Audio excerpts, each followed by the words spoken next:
The Central Bank of Nigeria says Nigeria Security Printing and Minting is working on printing all denominations of the naira to meet transaction needs of Nigerians and no plan to shut down banks. This is contrary to a misleading report misquoting the Governor, Godwin Emefiele, as attributing the current challenge in the distribution of the new redesigned naira notes to a shortage of printing materials at the Nigeria Security Printing and Minting Company PLC, as well as misleading voice note on plans to shut down some banks. In a statement, the CBN is appealing to the public to disregard the said report and exercise more restraint as it is working assiduously to increase the circulation of the new notes in the country. The Professor Atahiru Jega-led committee to end farmer herders conflict has met in Abuja, giving an update on the committee's mandate. Francis Form reports that about 500 Nigerians, including researchers, government officials and traditional leaders, attended the meeting to develop a blueprint and come up with solutions to the conflict. We have been working assiduously to actualize the objectives of the National Conference and the mandate that was given to us to bring together a range of stakeholders for cross-fertilization of ideas with regards to how to reform the livestock sector in this country for significant value addition to the economy of Nigeria, and also how to ensure that such reforms are sustainable and they also promote social cohesion rather than conflicts. Professor Jega is optimistic that the blueprint developed from the conference will be a game changer in addressing challenges in the livestock subsector. Security now, officers and soldiers of the Guards Brigade have been directed to remain resilient and proactive in the quest to counter threats causing unrest in the country, especially as the 2023 elections draw near. The Director General Nigerian Army Finance Corporation, Major General Joshua Jakok, gave the directive in Abuja during the brigade's West Africa Social Activities WASA. Defense correspondent Ismail Musa has details. The West African Social Activities WASA is an annual event meant to strengthen social relationships among officers, soldiers, their families, and the host communities. On this occasion, the Guards Brigade organized the event to mark the end of eventful training and operational year. Nigeria's rich, diverse cultural heritage was on display at the event.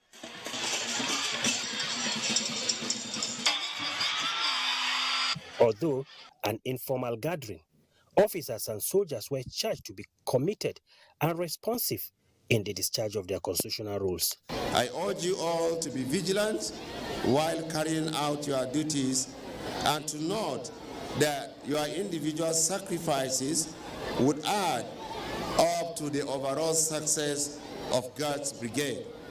The Commander Guards Brigade, Brigadier General Aminu Umar, assured FCT residents of their safety. We shall not relent. We shall continue to do this to ensure that peace and security reigns within Abuja, and we want to assure the citizenry of the Federal Capital Territory that they should have no doubt that the Guards Brigade will continue to carry out its responsibility.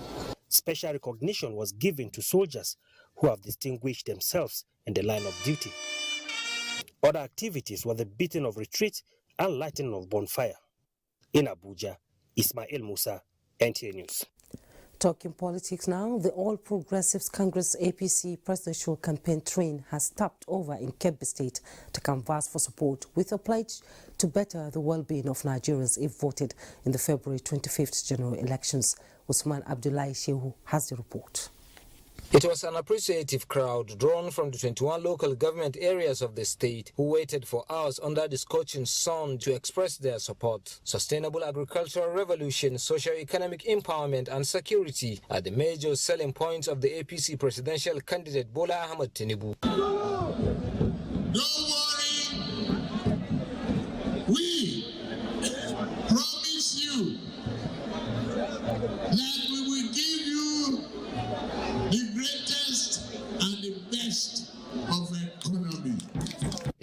APC National Chairman Abdullahi Adamu, Governor Abubakar Atiku Bagudu, the Minister of Justice and Attorney General of the Federation, and other party stakeholders described the unprecedented crowd as a testimony that Kebbi State is a home to APC.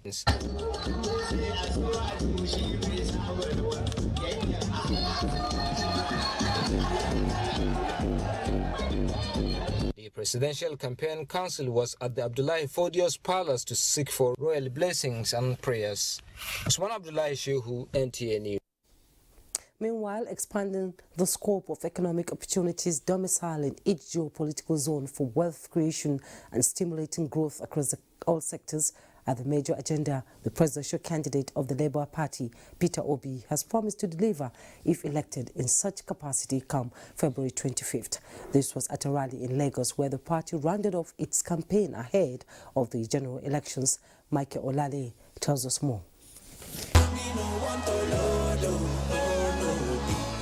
Another opportunity for supporters of the Labour Party to re-echo their solidarity for the actualization of the Peter Obi Dati presidential ambition. And from the ambience, the message is clear. Glided by the slogan of a new Nigeria is possible, Mr. Peter Obi reeled out key components of his agenda. Our gas should be developed where it will give us more money than oil. And above this, all the cultivated land in the north, which is our greatest physical assets, we will invest in. The rally was attended by prominent Nigerians, including 95-year-old leader of the Yoruba Apex socio-political group, Afedefere Ayo Adebanjo. I beg you, let this large number translate into votes. Your destiny is in your hands. All our youths, we are going to give them employment. We are voting Peter Obi because he's the most competent. In Lagos, Michael Olale, NTA News. Talking electoral matters, any ad hoc staff found wanting in the 2023 general elections will be severely dealt with. INEC Commissioner Professor Mahmoud Yakubu gave the warning while inspecting training centers for ad hoc staff in the Federal Capital Territory, Abuja. Mia Ogidi reports. The 2023 elections are unique in Nigeria because this is the maiden outing of beavers on a national scale. So training of ad hoc staff is central to the process. 782,770 ad hoc staff are engaged for the exercise, and they are currently undergoing lectures nationwide. In the Federal Capital Territory, we require 282 SPOs, but we are training more than that number. We have added 70 to make it a total of 352. In case some are unable to make it on election day for one reason or another, we have a buffer. And what is happening in the FCT is happening in all the 36 states of the Federation. Having the combined theoretical and practical aspect, or the practical simulation, provides the SPOs the opportunity to have like an all-round worldview of the entire electoral process. INEC Chairman Professor Mahmoud Yakubu back to the classroom as it were, taking them through on the fundamentals of election and the requirements. Let me see by show of hand. This is a national assignment and due diligence is required. An advice coming from Professor Mahmoud Yakubu to the staff. Yeah, all of them are going to swear to an oath of neutrality. INEC is not a political party. INEC has no candidates in the election. Our commitment is to the process. We'll make sure that the process is what we said it should be, so that the choice made by Nigerians will determine who becomes whatever, at whatever level. Fortnight to a fair contest, and INEC promises to be an unbiased umpire. Mie Ogide, NTA News. An election monitoring group, YAGA Africa, wants the Independent National Electoral Commission, INEC, to make its report public on the nationwide mock accreditation exercise. The group notes that this will give more confidence to the electorate on the proper use of the beavers. Thimoti Yusuf reports. INEC carried out mock accreditation and electronic transmission of accreditation data on the 4th of February to test the functionality or otherwise of the technology to be deployed during the general elections. Yaga Africa believes the technology deployed is expected to promote transparency and adequate internet security, as well as inclusion of all segments of the voting public. The BVAS on election day does not rely on internet connectivity to function. As long as the batteries are charged, as long as the machines are properly configured, the machine or the device will function. The only time it requires internet connectivity is the aspect of the transmission of the results. And in any case, the images can still be taken, the images of the result sheets can still be taken even when the device is not connected to the internet. Cases where the BVAS failed to authenticate the biometrics of voters, despite having the names on the register, and notifying all voters of changes to their polling units via text messages, emails and phone calls will ensure no electorate is disenfranchised. The group advised INEC properly train officials on recording and documentation of election figures to avoid discrepancies between the accreditation data uploaded by the BVAS to the IREV and the figures recorded on the polling unit result paper. INEC should ensure all the BVAS devices deployed for the mock accreditation were reconfigured to read 0 in the field for accreditation before deploying for the general election. Timothy Yusuf, NTA News. The upcoming 2023 general elections would be the 7th in the history of Nigeria's democratic journey since inception in 1999, and Nigerians in diaspora are prepared to partner top managers in the process to bring about significant changes in the system.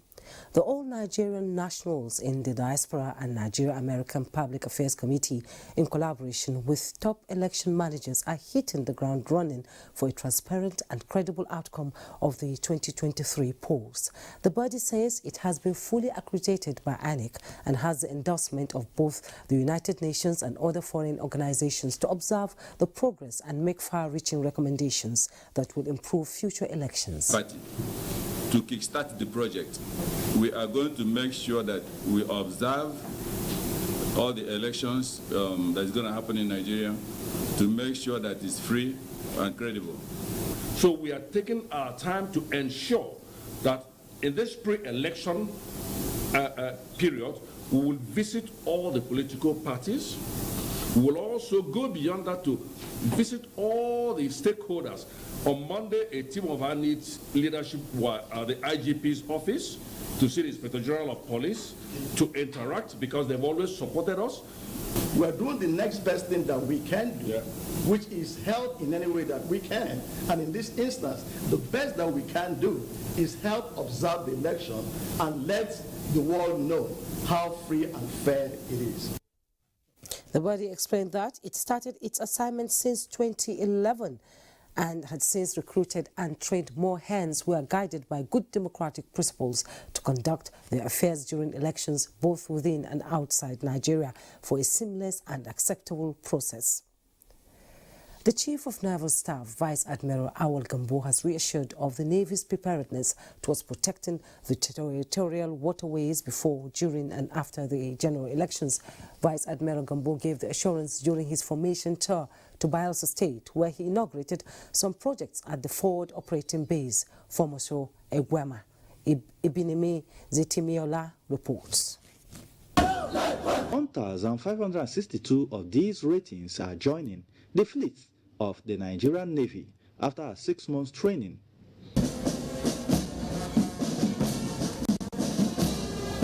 From the attack and defense techniques, physical and armed combat, the ratings demonstrate their knowledge and competence towards resolving national security challenges.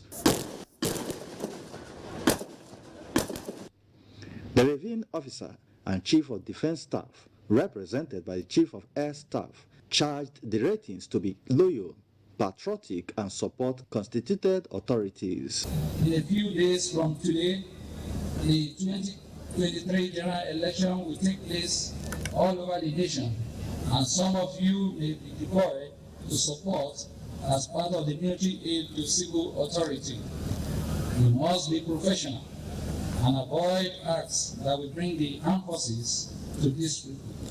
Chief of Naval Staff, Vice Admiral Awa Gambo had earlier inaugurated the Commandant's residential quarters at the institution. From One, Rivers State, Kingsley Amajiri, NTA News. That was Kingsley Amajiri. We take our first breather. Weekend File continues shortly. Do stay. You're welcome back. Now, it is 14 days to the 2023 general elections, and INEC is almost done implementing its 14-point schedule of activities for the exercise. The major activity probably left is the election day. In this report, Mayor Ogidi gives us some steps taken by INEC to ensure the elections hold as scheduled. The choice made by Nigerians will determine who becomes whatever at whatever level.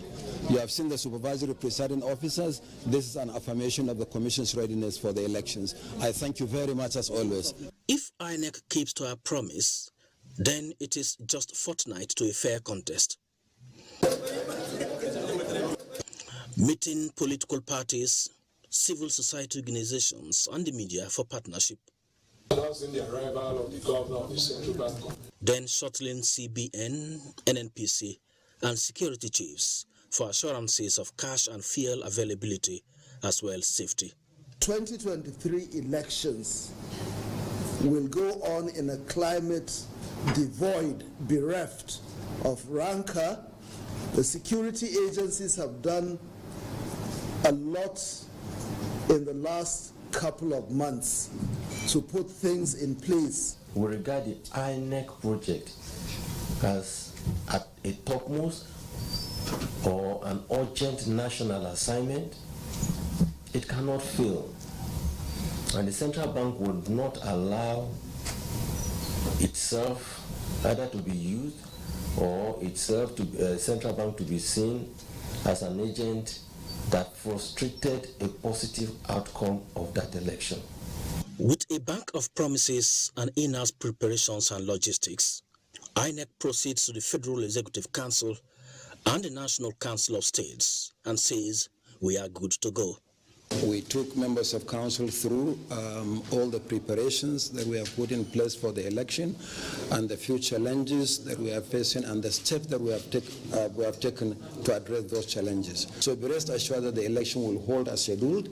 Mahmoud is confident and the electorate counts on the boldness. The PVC waiting patiently to have a feel of the beavers on February 25 and March 11, 2023. Mia Ogidi, NTA News. In the area of security, the Nigerian police is perfecting arrangements to ensure that the atmosphere is conducive for the conduct of free, fair and credible polls in February and March. Francis Form in this report takes us through the force preparedness for the task of managing election security before, during and after the general elections. The Nigeria Police Force and other security agencies are prepared to identify, isolate, apprehend, and bring any political actor and their foot soldiers engaging in electoral violence. I welcome you all to this critical meeting. The Inspector General of Police, Usman Alkali Baba, meets representatives of the 18 political parties at the force headquarters, Abuja. A strategic engagement to foster collaboration and build confidence with security workout for the 2023 general elections. If political thugs are armed with any sort of weapons and inspired by any political actor to advance an illegal act, including attacking innocent citizens for political purpose or attacking INEC assets and personnel, such persons and those orchestrating them stand the risk of being brought to justice for specific crime associated with their conduct. The IGP have also been engaging the heads of operations of the national security agencies to deepen interagency collaboration.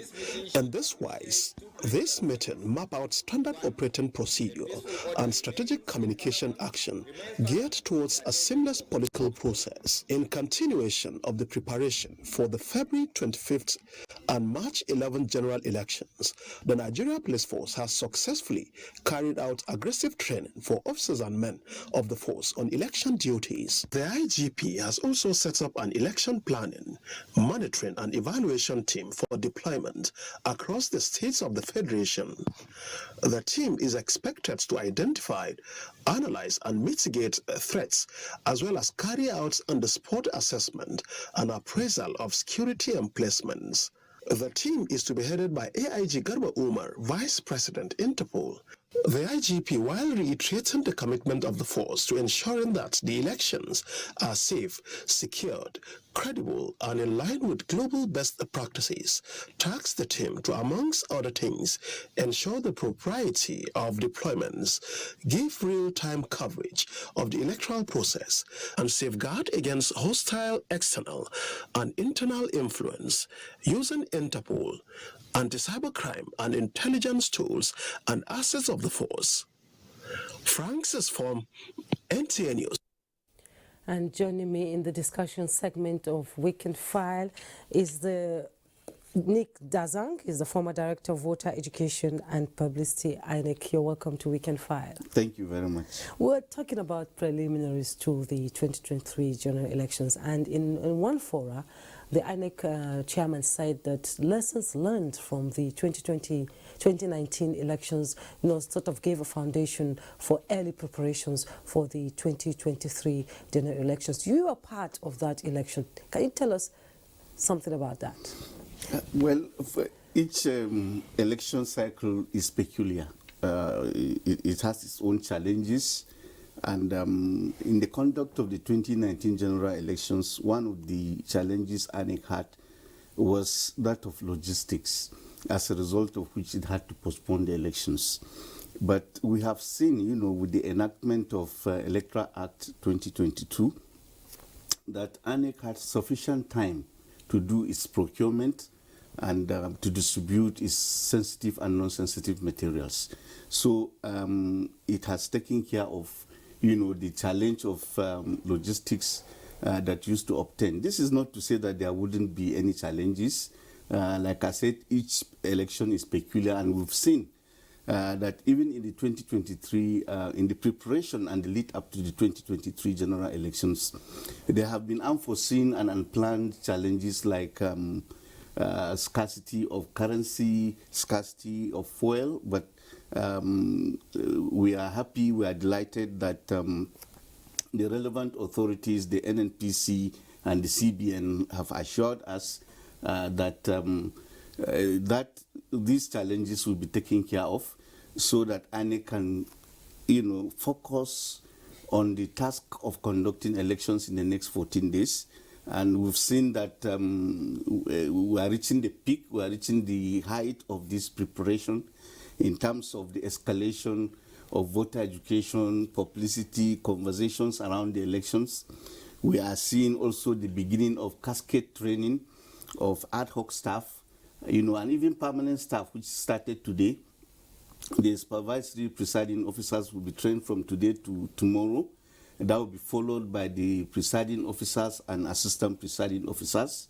And then after that, you also have the training for the returning officers and the collation officers.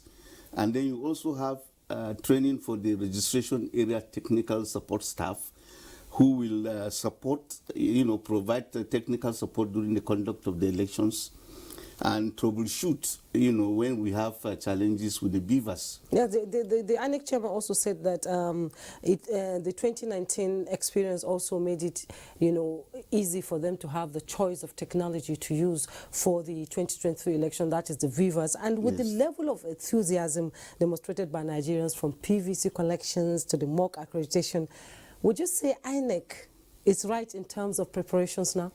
I think that INEC is very, very prepared. Apart from the unforeseen circumstances. In spite of the challenges, what we have seen confirms to us that INEC is on top of its game. It's prepared to conduct these elections. On February 4th, they conducted the mock exercise using the beavers, just as what we did in 2014, using the smart card reader. There were people who thought that given the infrastructural challenges that the country had, that the SCR, the staff, the smart card readers could not be deployed and used successfully.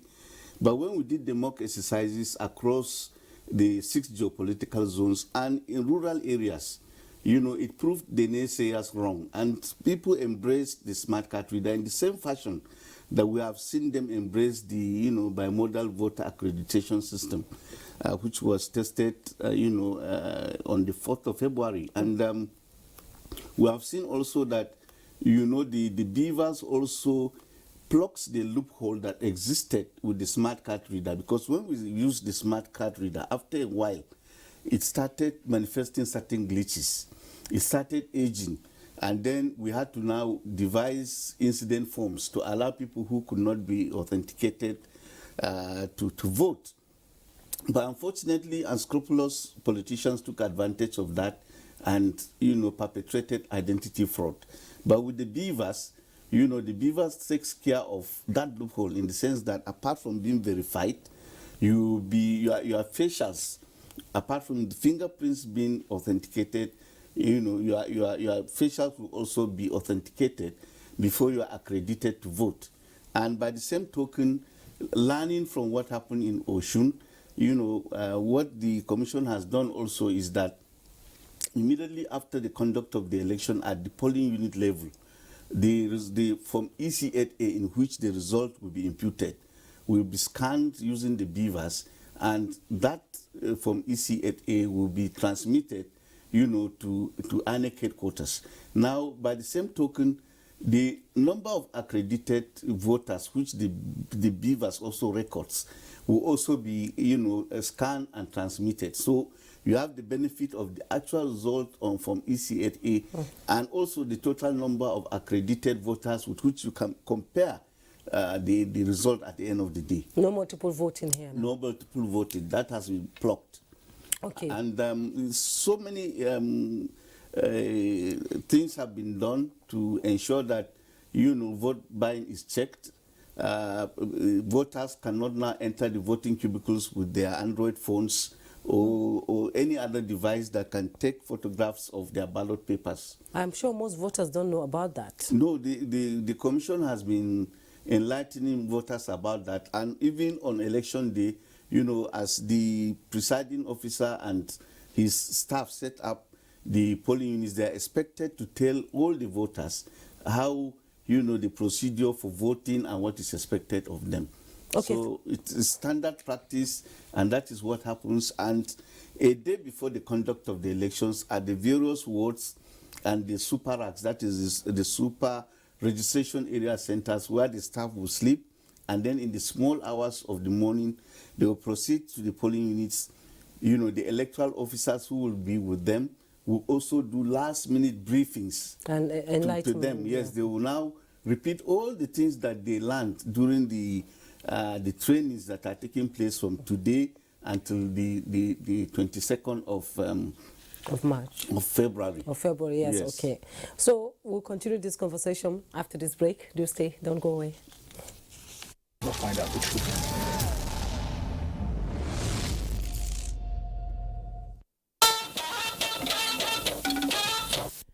Yeah, welcome back. The conversation is still on, but let's take some reports to push the conversation. The conduct, understanding and cooperation of electorate play a pivotal role in determining the end product of an election process. In this report, Joel Papuala examines the expected responsibilities of the citizens and measures to reduce electoral violence with the national exercise fast approaching. While INEC has the constitutional responsibility of conducting elections and political parties expected to present candidates, the choice of who occupies elective offices lies in the thumb of the electorate. So, for the election to achieve the desired results, citizens are expected to turn out to cast their ballot for their preferred candidates. Respect for law and order even while exercising their franchise, respondents say, is a recipe for smooth democratic transition. It is not everything we see that we react to, because a lot might happen. because we might see in a lot of things. Act as law-abiding citizens. We don't have to antagonize anybody, all right? We don't have to fall for bribing. They should cast their ballot without allowing anybody to influence them. The orderly conduct of the electorate during the mock accreditation gladdened the heart of many stakeholders, fueling hope that such display of patriotism will be repeated during the main exercise. Citizens turn out in their numbers. That shows that the citizens really want to participate. At an enlarged stakeholders meeting, INEC also emphasized need for concerted efforts on voter education to curb vote buying. Once you get a ballot paper, you don't use telephone again. All the telephone must be dropped, because people used to, after casting their vote, they will snap it and then go somewhere to go and get money. This, we are also going to ensure that it doesn't happen in Lagos State this year. And we've been working out deployment of our human and operational resources. And we're also working closely with members of the public to provide information. Stakeholders agreed there is no perfect election without a synergy of the electorate, political parties, security operatives, civil societies, and other key players. In Lagos, Joel Bukbola, NTA News. As Nigerians count down to the day they would choose their leaders through the ballot, voter apathy in the southeast of the country has remained a major threat to the success of the election following the level of violence recorded in the area in recent times. Stakeholders are, however, optimistic that the measures taken so far will reorient the electorate to participate actively in the elections. Delight Gideon tells us more.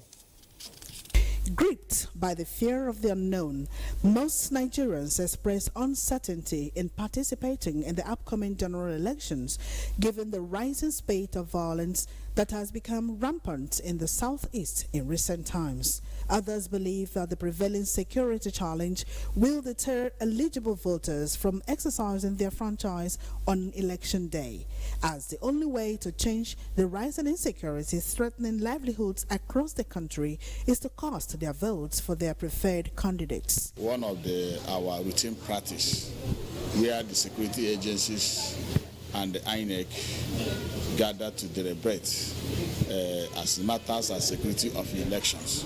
We are planning in a way to move things forward as regards to the elections. Election is part of the referendum. So all those people who are clamoring that there will be no election, they should rethink and find a way to support the government to do a very peaceful election. Stakeholders on their part are not resting on their oars. The police in Enugu State, for instance, just signed a peace pact with other stakeholders to ensure a peaceful elections as well as safety of voters. We are very much prepared, we are ready, and then we keep even making sure we retweak, rearrange, and then re-strategize with respect to the forthcoming general elections. Just come out from a meeting with the ICCIS regarding our preparedness towards the 2023 elections. I want to assure you that we are very much ready. It is believed that voter apathy is an ill wind that blows no one any good. To elect people-oriented leaders, Nigerians owe it to themselves to come out and perform their civic responsibility, irrespective of all odds. In Enugu, Minna Adobe Kobasi, NTA News. My guest is still seated in the studio is Nick Dazang, former Director of Voter Education and Publicity, INEC. The big question we just heard from the report is security, and there have been pockets of concerns, especially in some areas like the southeast, and many are anticipating voter apathy here. Yes, it's only healthy to fear that there could be voter apathy, especially in areas that have come under one attack or the other as a result of insurgency or other acts of violence. But the National Security Advisor has assured us that the security agencies have looked at that and they are going to deploy in such a manner as to give confidence to voters to come out and vote. What has happened, over time is that whenever we have these kind of challenges, the security challenges also determine the level of deployment. So the more challenges you have, the more deployment you have in terms of men and materials. And, you know, when the area for or the environment for the conduct of election is secured, it is done in such a fashion that apart from the polling unit level, there are other two concentric rings outside the polling unit level. There will be other security men at the level of the ward, you know, far away, removed from the polling unit level and at the boundaries, so that once there are challenges, you know, these other security agencies come in and reinforce those at the polling unit level. So I expect to see that kind of deployment. And then in the past, for example, in 2013, we had challenges in Ekiti before then. And when we were to conduct the elections, what the security agencies did was, you know, to deploy as many security men as possible in that place. So we expect to see, for example, in the southeast, more security men on the ground. And shortly before the election, I'm sure the security agencies and the commission will go out of its way to still reassure the people in these kinds of places that have been prone to heightened insecurity, so that they can come out and vote on that day. Due to the, you know, geopolitical areas in Nigeria and the population of more than 200 million, with a staggering 94.4, you know, elected registered voters, the eye of the international community and our neighboring countries is on Nigeria. And the INEC chairman has assured them that there will be credible elections, you know, when by the end of March, and Nigerians will go to the polls, they will vote their candidates, and their candidate, whoever it is they vote, that is what they get. So the international committee is saying, you need to give us more assurance that it will be peaceful and people will be safe.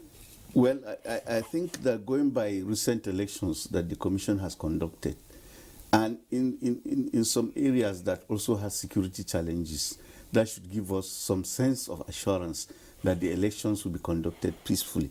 And like I said, you know, the level of heightened insecurity also determines the level of deployment. So we are likely to see more security agents deployed to areas that are prone to violence.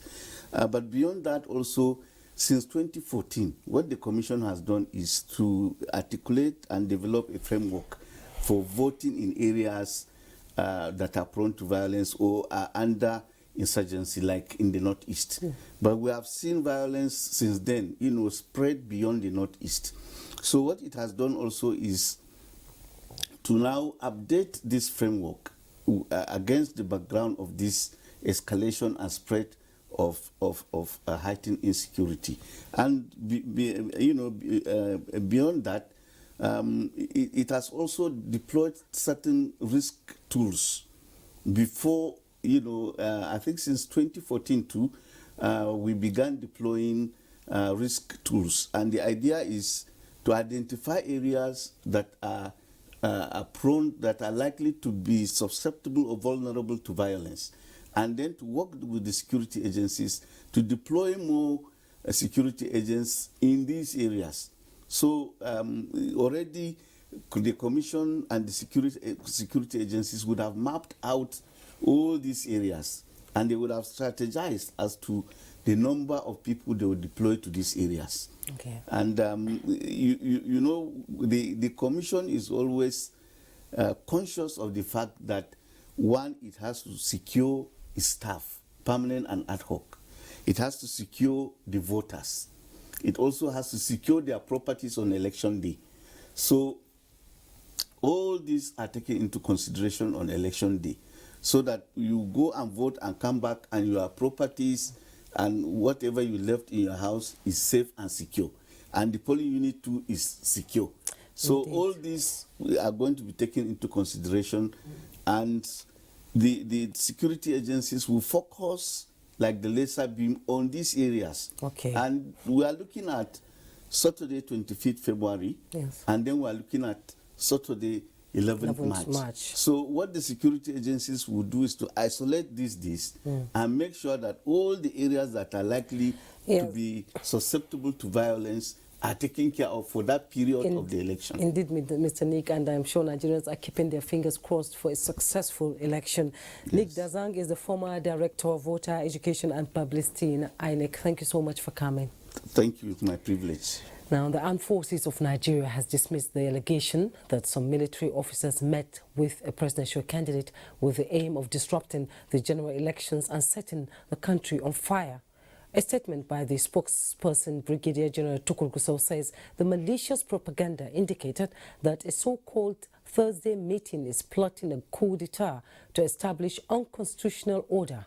The military cautioned on the antics of the rumor mongers and reiterated its political position and will remain professional in the discharge of its constitutional role. We'll take a break. When we return, more reports. Do stay.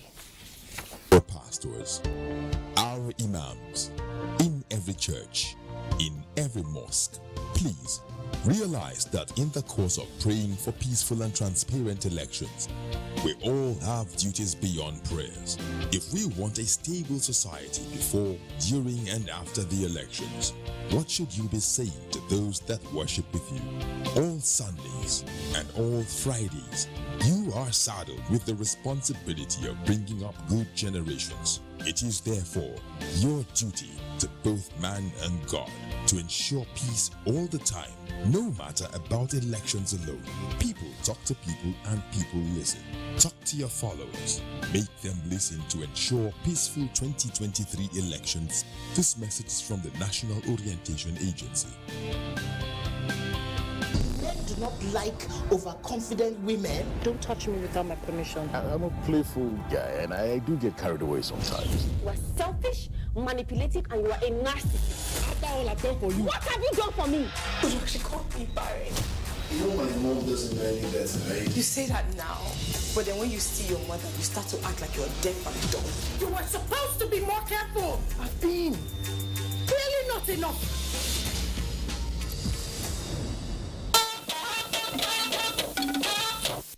Welcome back. The remains of President General Ohaneze Ndigbo worldwide, George Obiazo, have been laid to rest amidst tributes from friends and associates. Beatrice Ayam reports that President Muhammadu Buhari was represented by the Minister of State for Science and Technology, Henry Iko, at the burial held in his country home, Owo Omama, Oru East Local Government Area of Imo State. It was a moment of sober reflection as family members, political office holders, and Nigerians from various parts of the country converged to pay their last respect to the late President General of Ohaneze Ndigbo worldwide, Professor George Obiazo, whom they described as a patriotic Nigerian who contributed immensely to the unity, peace, and development of the country. In his message at the Requiem Mass held at Maria Assumpta Cathedral, Owerri, the Auxiliary Bishop of Owerri Ecclesiastical Province, Most Reverend Moses Chukwe, admonishes Christians to live a righteous life as they are accountable to God. President Muhammadu Buhari, represented by the Minister of State for Science and Technology, Henry Iko, extols the contributions of the late Obiazo to the development of the nation, describing his demise as a great loss to Ndigbo and the country at large. Professor George Obiazo's outstanding public service career left an indelible mark on the sand of time. Nigeria will miss him. The world has lost a man that can best be described as a global encyclopedia that will take heart. His remains were later committed to Mother Earth. Professor George Obiazo, before his death, served as Nigeria's ambassador to Cyprus, Israel, and the United States of America. He was elected the President General of Ohaneze Ndigbo worldwide in January 2021, where he served until his demise in Owerri. Beatrice Anyam, NTA News. Nigeria's Vice President Yemi Osinbajo is among top dignitaries in Ijebu-Ibo, Ogun State, this Saturday for the burial of late Madam Folashide Adesina, mother of the President of African Development Bank, Dr. Akinwumi Adesina. Yemi Delamo reports. Dignitaries, including President Muhammadu Buhari, represented by Vice President Yemi Osinbajo, Chairman of ECOWAS and President of Guinea-Bissau, Omar Aliou Touré, Representatives of presidents of Tanzania, Congo, Benin Republic, 7 and former governors in Nigeria, as well as captains of industries, among others, all converged on the Cathedral Church of St. Matthew Ojowo Ijebu-Igbo to bid farewell to Madam Folashade Adesina, mother of the President of the African Development Bank, Dr. Akinwumi Adesina. Primate Church of Nigeria Anglican Communion, Most Reverend Henry Ndukuba, charged the children of the deceased to continue in their late mother's good legacies of godliness, unity, and humility.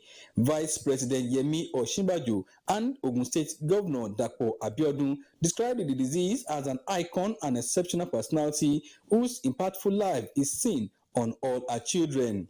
In so many ways, she represented an era that we cannot afford to forget. And that is an example to us today. An era where people did things correctly. She served people and she served her community. She lived a life of impact. The remains of the deceased were interred beside her late husbands in the premises of the Cathedral Church as a mark of honor for their numerous contributions to the development of the church. For the way she taught me to pray, the way she taught me to be honest, to have integrity, to love my neighbors, to be sacrificial in everything, and to love the Lord God with all of my heart. I can never forget all the lessons that she gave me. I'm going to miss her prayer, and I'm going to miss her motherly care. Late Madam Folashade Adesina, who died at the age of 92, is survived by children, grand and great-grandchildren. From Ijebu-Igbo, Yemi Dalemo, NTA News. A quick check on the weather prospect for Sunday for Nigeria and around the world is next. Welcome to Sunday's weather forecast. I am Theodora Itun. Increased cloudiness is expected over the southern region of the country, but by afternoon hours, the prospect of thunderstorms to parts of Delta and Bayelsa states. Over the north-central region of the country, slight dust haze is expected. However, patches of clouds in a hazy atmosphere are anticipated to parts of Kogi, Kwara, and Benue states. While up north, moderate dust haze in a horizontal visibility of 2,000 to 5,000 meters is expected. Up next is the air quality index and weather forecast across some selected cities. Thank you for watching, and I'll see you again.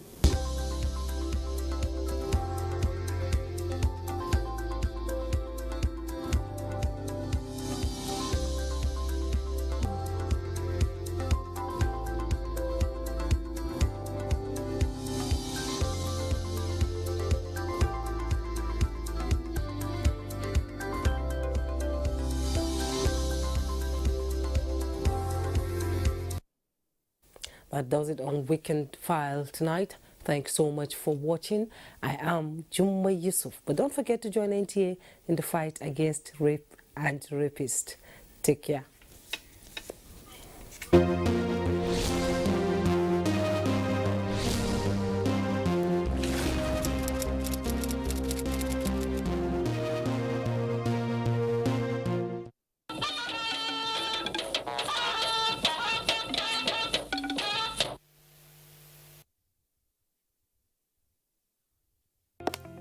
Although social media as a channel of communication is inherently harmless, it becomes harmful and damaging when used without discretion and thoughtfulness. Bad social media users spread rumors and fake news without verification. But good social media users stop, reflect, and verify information before sharing it. Be a good social media user. Stop the spread of fake news. Verify the authenticity of your source and use social media responsibly for a better Nigeria. This message is brought to you by the Nigerian Television Authority, NTA, in collaboration with the National Orientation Agency.